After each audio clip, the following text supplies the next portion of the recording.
세상이 성공지향적으로 흘러가고 움직여지는 것을 보게 됩니다. 그래서 우리 사회가 성공한 사람들을 인정하게 되고 또 1등하는 그 사람들을 또 이렇게 대우하는 그런 분위기가 있는 것을 보게 됩니다. 이런 시대가 추구하는 것과 전혀 반대되는 그런 가치를 가르치는 기독교 학교가 있습니다. 거창에 있는 거창고등학교인데요. 기독교 정신을 바탕으로 설립되고 또 지금까지 운영되고 있는 학교입니다. 이 학교의 강당에는 직업 선택의 10계명이라는 그런 10계명이 걸려있다고 합니다. 내용을 한번 들어보시기 바랍니다. 이렇습니다. 1계명, 월급이 적은 쪽을 택해라. 2계명, 내가 원하는 것이 아니라 나를 필요로 하는 것을 택하라. 3계명, 승진의 기회가 거의 없는 곳을 택해라. 4계명, 모든 것이 갖추어진 곳을 피하고 처음부터 시작해야 하는 황무지를 택하라. 5계명, 앞을 다투어 모여드는 곳은 절대 가지 마라. 아무도 가지 않는 곳으로 가라. 6계명, 장래성이 전혀 없다고 생각되는 곳으로 가라. 7계명, 사회적 존경 같은 건 바라볼 수 없는 곳으로 가라. 8계명, 한가운데가 아니라 가장자리로 가라. 9계명, 부모나 아내나 약혼자가 결사반대를 하는 곳이면 틀림없다. 의심치 말고 가라. 10계명, 왕달이 아니라 단두대가 기다리고 있는 곳으로 가라. 여러분 어떻습니까? 비현실적이고 엉뚱한 가르침이다 라고 생각되십니까? 세상 사람들은 이해할 수 없다라고 이상한 가르침이다라고 의아해하고 손가락질을 할 수 있겠지만 우리 성도들은요 이 가르침에 대해서 좀 열린 마음을 가지고 자세를 가지고 한 번쯤 생각해 봐야 한다고 봅니다.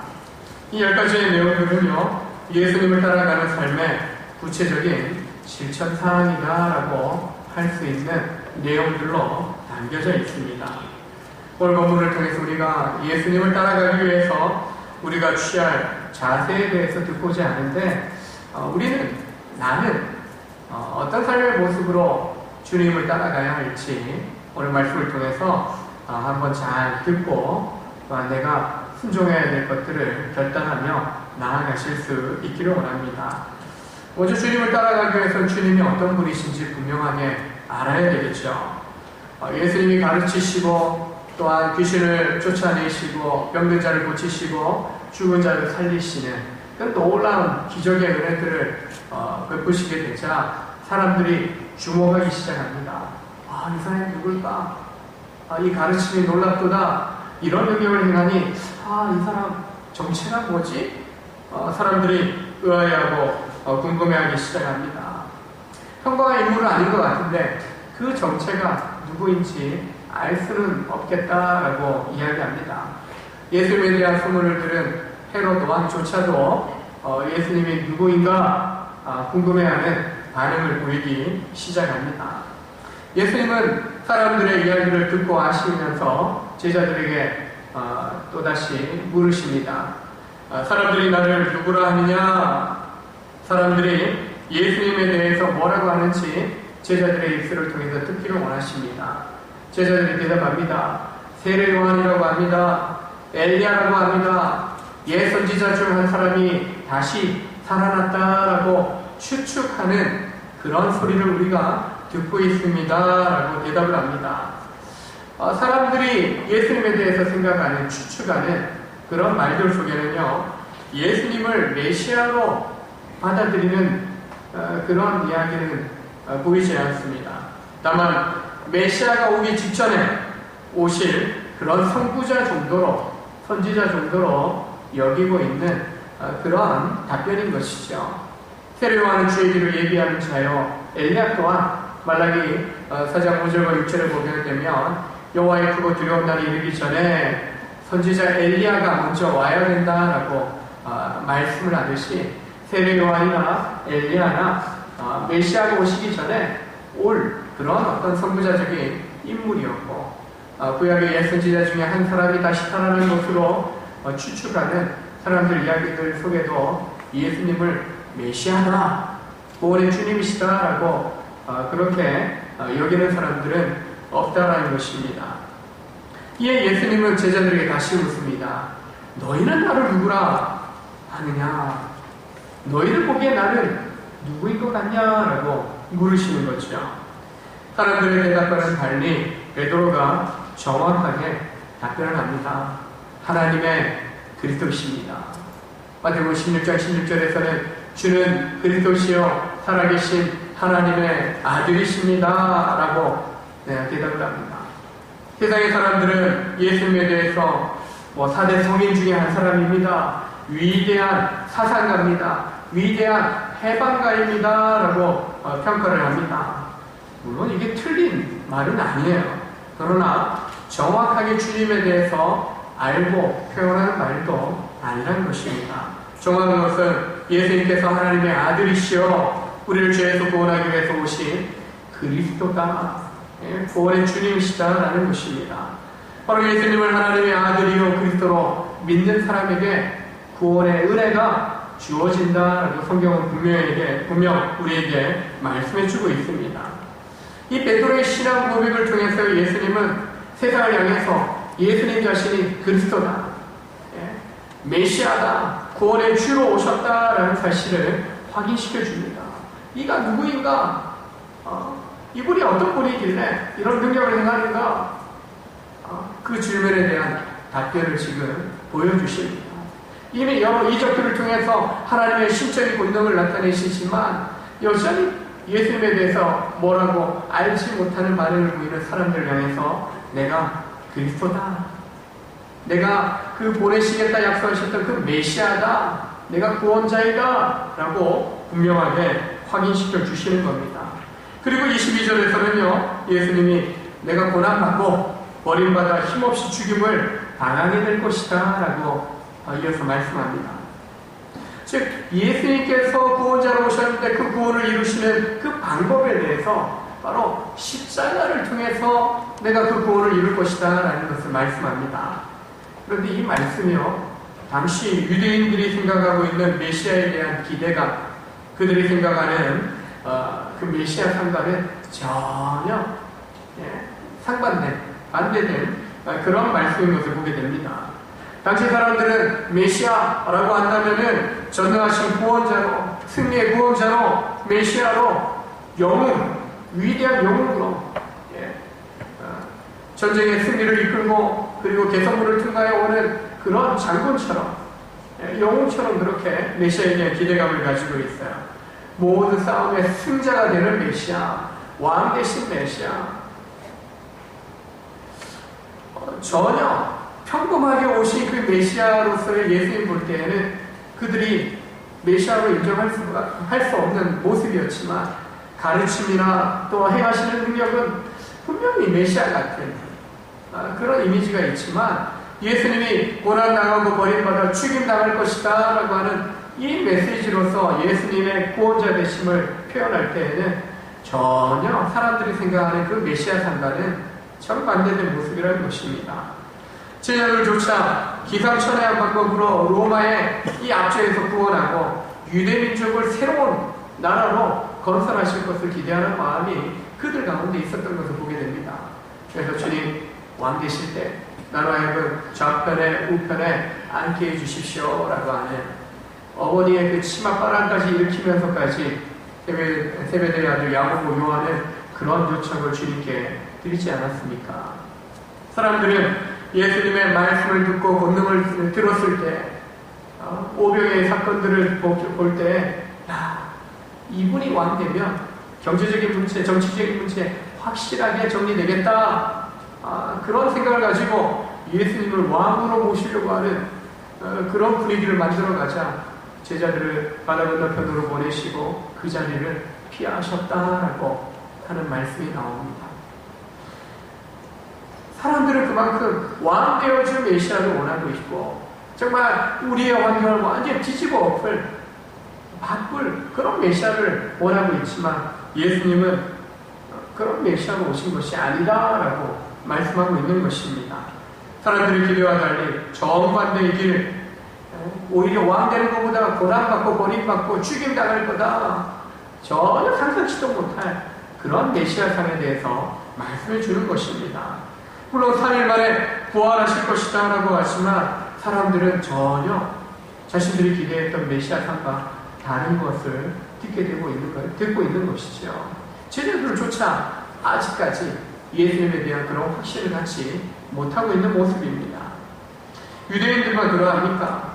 우리도 예수를 나의 구원자로 모시고 살아간다라고 할 때 때로는 우리도 메시아상 구원의 주님에 대한 그런 환상을 가지고 있을 때 뭔가 나를 위해서 뭔가를 해주실 수 있는 분, 내가 원하는 것이라면 내 뜻대로 모든 것들을 채워주실 수 있는 분, 그런 메시아로 주님으로 생각할 때가 있습니다.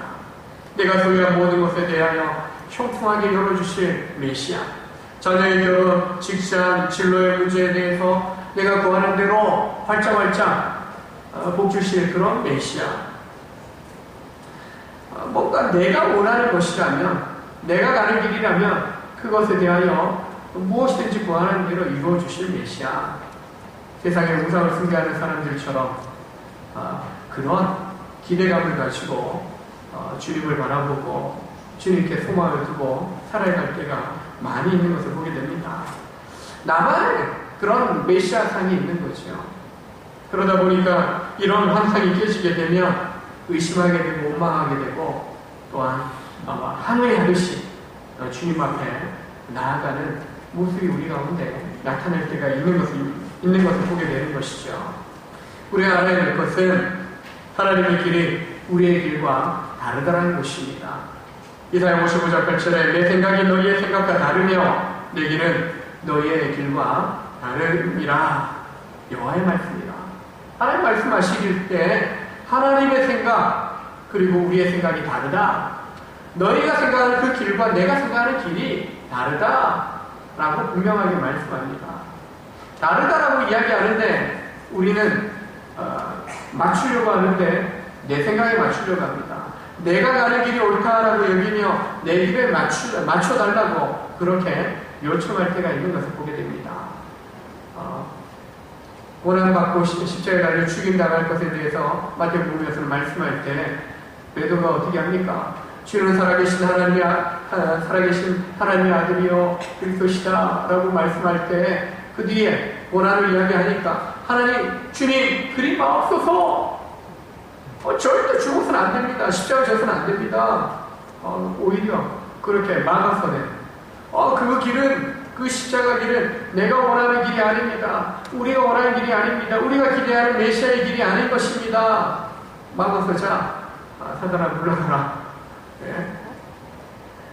주님이 하나님의 아들이요 그리스도이심을 고백했던 그 제자 사단의 자식처럼 그렇게 책망하는 그런 말씀을 하신 것을 보게 됩니다. 이처럼 십자가 없이는 영광이 없는 것입니다.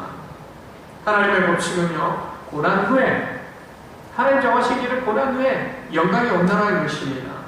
십자가 고난을 지워버리고 생략해버리고 부활의 영광이 올 수 없는 것입니다.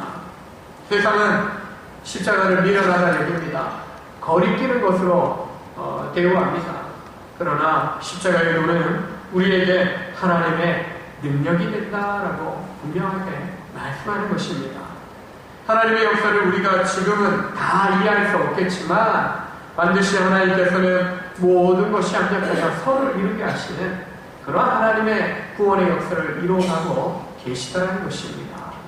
이처럼 주님은 어떤 분이신가? 그분이 바로 하나님의 그리스도시다. 우리를 위하여 자신을 내어주신, 십자가에 달려 계속 제물이 되어주신 하나님의 아들이시여 구원의 주님이시다라는 것을 분명하게 우리가 믿고 살아갈 때 우리가 제대로 주님을 보여주시는, 주님이 따라오라고 하셨던 그 길을 우리가 따라갈 수 있는 것입니다. 그렇다면 어떻게 주님 말씀하시는 대로 이런 예수님을 우리가 따라가야 될까? 23절을 보게 되면요, 아무든지 나를 따라오려거든 자기를 부인하고 날마다 제 십자가를 지고 나를 따를 것입니다 라고 말씀합니다. 주님을 따르기 위해서는요, 먼저 자기를 부인해야 된다라고 말씀합니다. 예수님을 만난 이후에 많이 달라졌다. 어떤 경우에는요, 안 달라진다, 변하지 않는다라고 이야기하지만, 그래도 예수님을 만나고 예수님을 알게 되면 좀 생각하는 것에서 또 살아가는 삶의 태도에 있어서 조금은 그래도 변화가 일어나고 달라지는 것을 보게 됩니다. 무엇보다도 인격적으로 또 제대로 하나님 만나고 주님 만나면은 내 삶의 깊은 내면 세계에서부터 속사람부터 완전히 이제 뒤집어지는 변화되어지는 역사가 나타나게 되는 것을 보게 됩니다. 누가복음 5장에서 베드로가 부르심을 받기 전에 말씀을 듣고 주님 이끄시는 대로 깊은 데로 가서 그물을 내렸을 때 이웃 친구들의 배와 함께 두 배 가득 만선의 기적을 경험할 때 그가 배 위에서 주님 앞에 주여 나를 떠나소서 나는 죄인입니다. 정말 예수님이 어떤 분이신가 그가 만나게 되었을 때 내가 죄인입니다. 내가 주님 앞에 설 수 없고 주님 나를 떠나소서 주님의 그 거룩하심 앞에 자기의 죄인됨을 고백하였던 것을 보게 됩니다. 마찬가지죠. 우리가 예수님 만났다 하더라도 자기의 본 모습을 깨닫기 전에는 나의 죄인됨을 깨닫기 전에는요 여전히 내 삶의 틀 속에 딱딱하게 이 견고한 이 틀 속에 갇혀서 헤어나오지 못할 때가 있는 것을 보게 됩니다. 그러나 예수님 앞에 서게 되고 예수님 앞에서 자신의 죄인됨을 깨닫게 되어질 때 그때부터 자기 부인의 그런 변화가 시작되어지는 것입니다. 자기를 부인한다라고 하는 것은 자아를 깨뜨리는 것이다 라고 말합니다. 자아란 성경에서는 육이다, 옛 모습이다, 옛 사람이다 라고 표현을 합니다. 죄로 감싸 있는 자아를 깨뜨리는 그 방법이 자기를 부인하는 것이다 라고 성경은 우리에게 말씀합니다. 특히 바울 사도는 갈라디아서 2장 20절에서 내가 그리스도와 함께 십자가에 못 박혀 죽었나니 이제 내가 육체 가운데 사는 것을 나를 사랑하사 나를 위하여 자기를 버리신 하나님의 아들을 믿는 믿음 안에서 사는 것이다. 주님이 나를 사랑하시고 나를 위하여 대속제물이 되어 십자가에 달려 죽으셨는데 자기 부인, 내가 주님과 함께 죄에 대하여 죽은 자가 되는 것. 주님 십자가에 달리실 때 내가 함께 달려 죽었습니다 라고 내가 죽었습니다 라고 하는 그 시작이 바로 우리 신앙의 시작, 자기 부인의 첫 모습이라는 것입니다. 그리고 내가 살아가는 것은 나를 사랑하사 나를 위하여 자기 자신을 버리신 하나님 아들을 믿는 믿음 가운데 사는 것이다. 자기를 부인하고 이제 삶의 방향 자체가 주님을 향하여 주님을 믿는 믿음으로 사는 것이다. 내 삶의 목표 자체가 방향 자체가 주님께로 고정되는 방향이 세워지는 그것이 바로 자기 부인의 시작이다 라는 것을 분명하게 말씀해 주고 있는 것입니다. 제가 제 방에 호두가 몇 개 있어요. 이거 딱딱해요 이게. 요 정도 쳐서는 안 깨져요. 얘를 좀 먹고 싶은데 먹으려면은 제가 좀 일어나서 손 몇 번 찌는 거예요. 안 돼요. 웬만해서는 그걸 어떻게 합니까? 딱딱한 새부치가 좀 있어요. 이걸 넣고 치는 거예요. 힘 조절 잘못해갖고 한방 이제 왜 좀 잘 안 깨지니까요. 어떻게 합니까? 힘껏 내리쳤죠. 어떻게 됐을까요? 산산조각이 나는 거예요. 산산조각. 몇 번 하면서 힘 조절 되니까 손이 아파도 한번 깨보자 하고 한번 쳐보니까 조금 금이 가요. 그래도 약하게 쳐요. 왜? 내 손 다칠까봐. 근데 뭔가 도구를 이용할 때는 힘 조절이 안 돼서 산산조각 내기도 하고 어느 정도 숙달되니까 조금 반은 버리고 반은 먹을 수 있을 정도 깨뜨려서 좀 먹어본 적이 있습니다. 호두 껍질처럼 딱딱하게 내 자아가 내 속사람이 죄로 이렇게 둘러싸여 있는데 이걸 깨뜨리는 것은 내가 하면 안 되고 누군가 다른 사람이 준다 하더라도 쉽게 깨지지 않고요. 제대로 깨뜨리지 않으면은 속사람 다치게 되는 거죠. 그래서 너 나 건드렸어? 분노가 일어나는 거죠. 또 내가 나를 잘못 깨뜨려도요. 그리고 거기에 대한 분노가 일어나고 자기 자신을 사랑하는 것보다 미워하는 일들이 생겨나는 것을 보게 됩니다. 그래서 우리가 나를 부인한다, 뭔가 나를 만져주시고 다듬어 주시고 정말 하나님 보시기에 참 걸작품이다 그렇게 만드셨는데 죄로 인해서 상해버린, 죄로 인해서 깨져버린 우리를 어떻게 다듬어 가실까? 하나님 보시기에 좋은 하나님의 영상으로 해보시려 가실까? 우리 힘으로 안 되고 사람의 힘으로 안 되니까 우리는 하나님의 손길에 맡겨야 되는 거죠.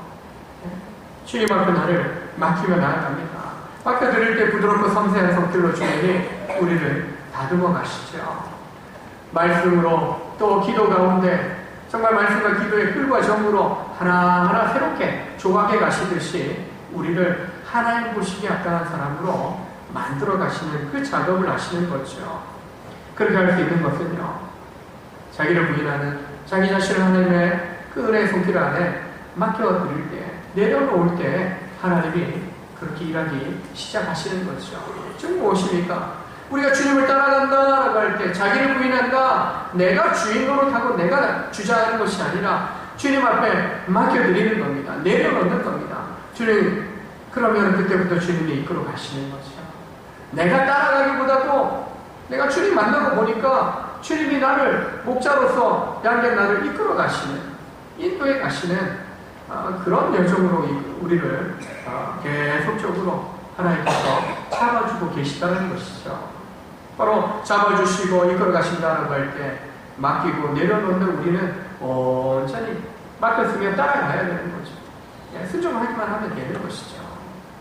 두 번째, 예수님 따라가려면 우리는 자기 십자가를 져야 한다라고 말씀합니다.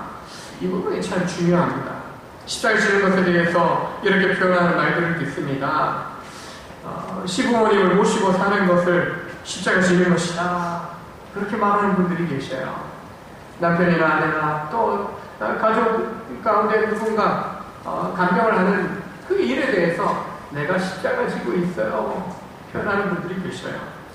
큰 어려움을 겪고 있는 것에 대해서 내가 져야 할 십자가다, 그렇게 말하는 것을 듣습니다.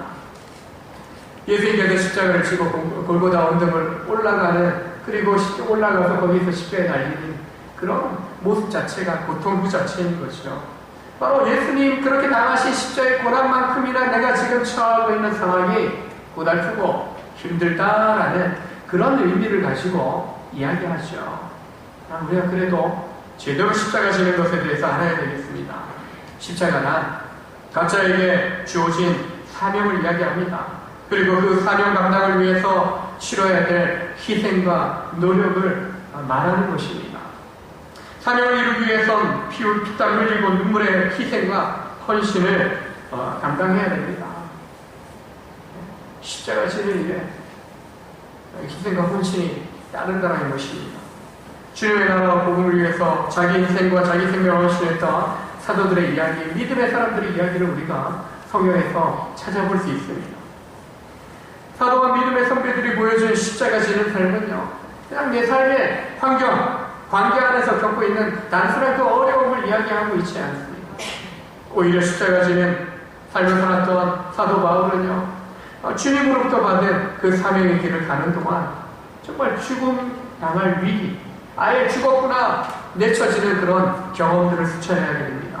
스스로 복음 때문에 결박당하는, 감옥에 들어가는 그런 일도 그가 자원하여 행하는 것을 보게 됩니다.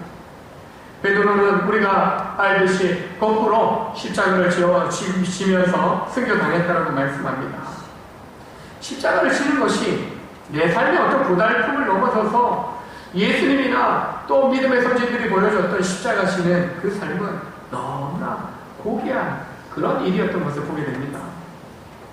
오늘 본문에서 24절을 보게 되면 이 십자가 지는 것과 관련해서 자신의 어떤 생명과 연결해서 생각해 주게 되는 말씀을 하고 있습니다. 자기 영혼의 구원을 위해서 기꺼이 자기 생명과 자기의 삶을 주님 위에 내놓을 수 있어야 함을 말씀해 줍니다. 사람에게 있어서 생명보다 더 귀한 것이 무엇이 있겠습니까? 세상에 아무리 귀한 것이 있어도 내가 살아있어야 의미가 있는 것이죠. 내가 모든 것들을 취하고 소유한다 할지라도 내 생명이 없다면, 내가 죽어버린다면 아무 의미가 없는 것이죠. 생명을 귀히 여기고 자기 생명을 귀하게 또 돌볼 수 있어야 됨을 이야기하는데, 무엇보다도 정말 자기 생명을 귀하게 여기고 자기를 사랑하는 사람이라면 오히려 주님을 위해 자기를 잃는 것이 구원받는 일이라 라고 말씀합니다. 즉 진정으로 자기의 생명을 사랑하는 사람이다 라고 할 때에는 자기 영혼의 구원을 위해서, 즉 십자가 지는 사람은 자기 영혼의 구원을 위해서 힘쓰는 삶을 살아가게 되어 있다는 것입니다. 그리고 25절에서는 자기 십자가를 지고 주님을 따라가는 사람은 세상적인 권력이나 그런 재물에 의지하는 삶을 살지 않는다라고 이야기합니다. 솔로몬을 통해서나 믿음의 사람들을 통해서 보여주었던 것처럼 오히려 헛되고 헛된 세상과 세상에 있는 것을 의지하지 않는 것이 주님을 따르는 삶의 모습이라고 말씀하고 있는 것입니다. 세상의 권력이나 재물 때문에 자기 생명을 만약에 잃어버린다면 그 사람은 어리석은 사람이다 라고 이야기하고 있는 것입니다. 누가복음 12장에 보게 되면 어리석은 부자의 이야기, 탐심에 탐욕에 빠져있는 한 부자의 이야기를 합니다. 즉 탐심에 빠지지 말 것을 주님이 말씀하면서 한 부자의 이야기를 하십니다. 사람의 생명이 소유의 넉넉함에 있지 않다라고 그렇게 시작하시면서 이 부자의 이야기, 하늘의 소출이 너무나 풍성해서 창고와 창고를 지어가면서 자신의 곡식과 소유물들을 저장해 놓으면서 내 영혼아 이제 저 많은 것들을 이제 누리며 살자라고 자기 만족에 빠져있는 그 사람. 그러나 그때 주님이 말씀합니다. 오늘 밤에 그 영혼을 데려간다면 그 모든 것들이 누구의 것이 되겠느냐? 그러면서 말씀합니다. 자기를 위해 재물을 쌓아두고 하나님께 대해 부여하지 못한 자가 어리석다. 나의 부여함을 위하여 나의 소유를 위해서 열심히 힘쓰지만 그 생명을 잃어버린다면 그게 무슨 소용이 있고 무슨 의미가 있냐. 나의 부여함을 위해서 열심을 내지만 하나님께 대하여 부여함이 없다라는 것은요, 하나님 없는 삶을 살아가는 것을 이야기합니다. 하나님과 상관없는 인생길이 무슨 의미가 있느냐? 하나님 없는 인생, 하나님께 대하여 부여하지 않다, 하나님과 상관없는 그 속에 하나님과 함께 하지 않는 인생, 그 인생은 어리석다라고 말씀하는 겁니다. 즉 십자가를 지고 주님을 따라가는 사람은 결코 그런 어리석음에 처하는 사람이 아니다라고 말씀하는 것입니다. 그러면서 또한 자기 십자가를 지는 사람은 결코 예수님과 예수님의 복음을 부끄러워하지 않는 사람이다라고 말씀합니다. 여기서 부끄러워한다라는 것은 자기와 관계가 없는 것으로 여긴다. 알고 지내는 사람인데 이 사람에 대해서 내가 부끄럽다라고 여긴다라는 것은요, 모른 척 하는 거야. 상관없는 것처럼 여기는 거예요. 베드로가 예수님에 대해서 부끄럽게 여긴 적이 있습니다. 예수님 잡혀가셨어요. 대제사장의 집에서 신문당하고 있을 때 가만히 요한 따라서 들어갑니다. 대문 안에 들어가지 못했지만 밖에서 이렇게 쳐다보다가 요정의 말에 또 주변 사람의 말에 예수님이 모른다 저주까지 하면서 예수님에 대해서 부끄러워하네. 예수님의 제자 아니냐? 아니다. 난 그이가 모른다. 그렇게 예수님과 내가 상관없다라고 고백했던 사람이 베드로입니다. 예수님 분명히 이야기합니다. 만일 예수님과 예수님의 복음을 부끄러워한다면 예수님께서도 마지막 심판의 때 예수님을 부끄러워한 그 사람을 예수님과 상관없는 자로 여겨 그리스도의 그 영광에서 제외시키겠다. 여러분, 예수님과 예수님의 복음에 대해서 부끄러워한다, 믿지 않는 겁니다. 상관없는 겁니다. 그렇게 여기 사람이 심판대 앞에서 저 믿음 생활 잘 해왔는데요, 너 나하고 부끄러워했잖아. 너 나랑 내가 너와 상관없다라고 너 그렇게 이야기하고 다니지 않았냐? 너 나 부끄러워했잖아. 그래놓고 지금 날 안다고. 주님은요, 분명하게 손을 그어놓고 계신 거죠. 나와 나의 말을 부끄럽게 여긴다면 나도 그를 부끄럽게 여기겠다. 나도 모른 척 하겠다라고 분명하게 말씀하고 있는 것입니다. 참 예수님에 대해서 시인한다라는 거, 신앙을 고백한다는 거, 이 시기에는 굉장히 중요합니다. 목숨을 걸어야 하는 일입니다. 지금이야 신앙의 자유가 있죠.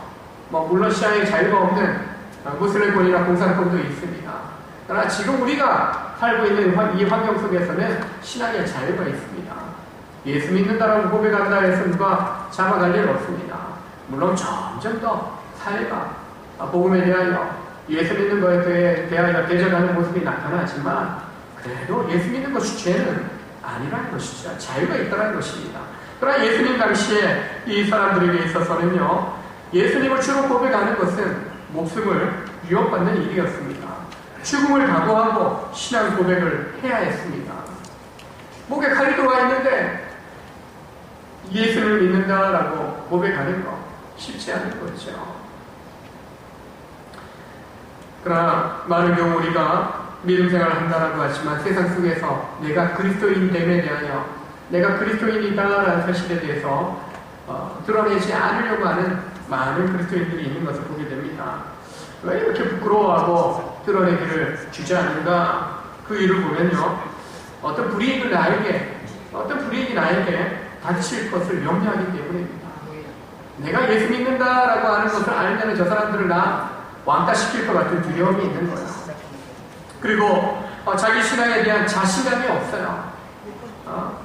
교회가 욕먹고 있고 그리스도인들이 욕먹고 있는데 내가 그리스도이다라고 하면 덩달아 싸잡아서 나로 하여금 욕할 거 아닌가. 그리고 내 신앙을 볼 때 뭔가 자신이 없어요. 예?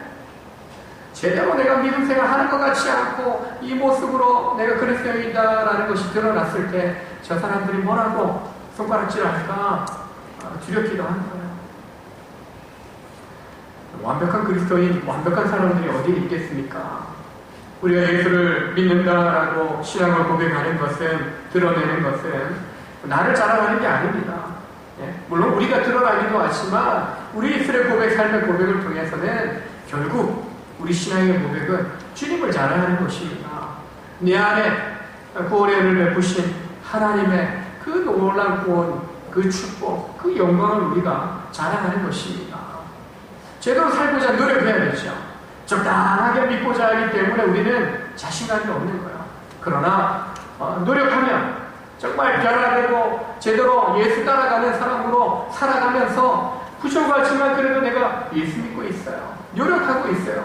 이 모습을 보인다면 우리는 제대로 주님을 보여주는, 주님과 함께하는 그런 복된 삶을 우리가 살 수 있고 자랑스럽게 주님의 자녀됨을, 백성됨을 우리가 이야기할 수 있게 되는 것입니다. 여러분, 예수님을 따라가고 계십니까? 우리 옆에 분에게 한번 물어보시겠습니다. 예수님 따라가고 계십니까? 힘이 없으셔요. 눈을 한번 쳐다보시면서 예수님 따라가고 계십니까? 예수님 따라가기를 온전히 힘쓰시길 주의 이름으로 축원합니다. 예수님을 따라가고 예수님이 이끌어 가시는 그 방향으로 우리가 가려면 내 삶에 이 계도 수정이 좀 필요해요.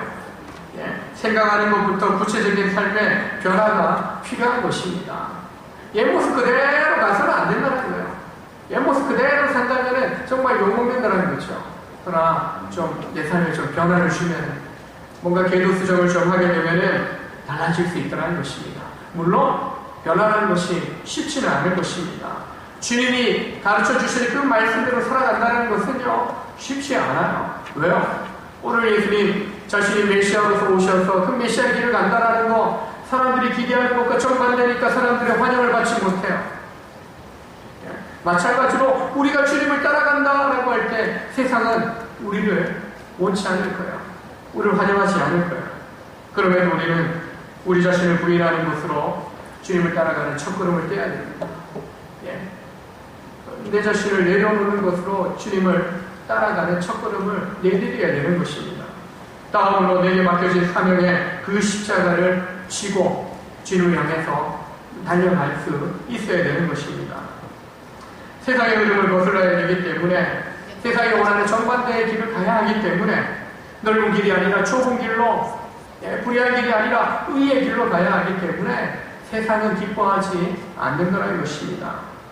그럼에도 불구하고 우리가 주님이 이끄시는 대로 주님의 길을 따라가야 할 것은 바로 우리 예수님이 하나님의 그리스도시기 때문입니다. 그분 안에 구원이 있기 때문인 겁니다. 다른 길이 없다. 다른 이름을 우리에게 주신 일이 없다. 오직 내가 바로 그 길이요, 그 진리요, 그 생명이다.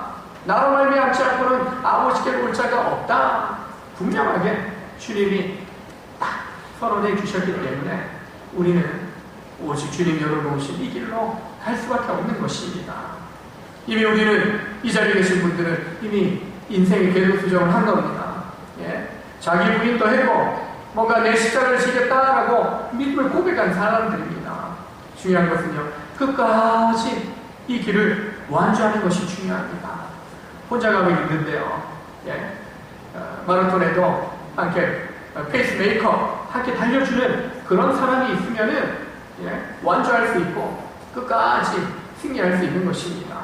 공동체를 통해서 옆에 함께 달려갈 믿음의 동력자들을 주셨기 때문에 우리가 혼자 가는 길이 아니기 때문에 두려워하지 않고 함께 가는 사람들을 격려하면서 축복하면서 우리가 끝까지 달려갈 수 있는 것입니다.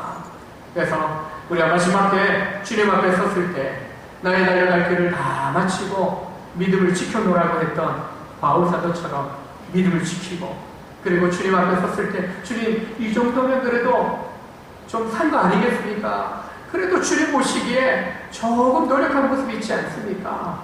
그렇게 고백하면서 주님 앞에 칭찬받을 수 있는, 인정받을 수 있는 그런 복된 삶을 살아가는 여러분 되시길 주의 이름으로 축원합니다. 축원합니다. 기도하시겠습니다. 하나님